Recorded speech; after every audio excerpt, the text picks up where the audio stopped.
बिस्मिल्लाहिर्रहमानिर्रहीम। अस्सलाम वालेकुम दोस्तों, मैं हकीम ज़मीर हुसैन मलक नूरानिया दवाखाना गुजर खान से आपकी खिदमत में हाज़िर हूँ। मैं आज आपको इमसाक और कुव्वत बा का लाजवाब सन्यासी नुस्खा बताने जा रहा हूँ। नुस्खा ये है। नंबर 1 संखिया सफ़ेद 1 ग्राम।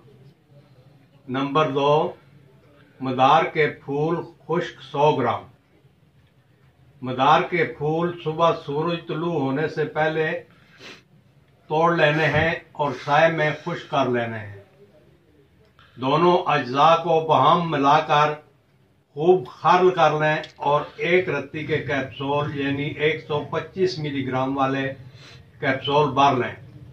रोजाना 1 कैप्सूल अमरा दूध घी इस्तेमाल कराएं। कुव्वत बा लौट कर जवानी कैम हो जाती है, इमसाक भी बेहतर होगा। दूसरी खुशखबरी ये है, सन्यासी नुस्खा जात पर मुश्तमिल हमारी किताब अमराज मर्दाना का इलाज प्रिंट हो गई है, जिसकी कीमत 600 रुपये है। मंगवाने के लिए वीडियो में दिए गए मोबाइल नंबर पर राब्ता करें। शुक्रिया।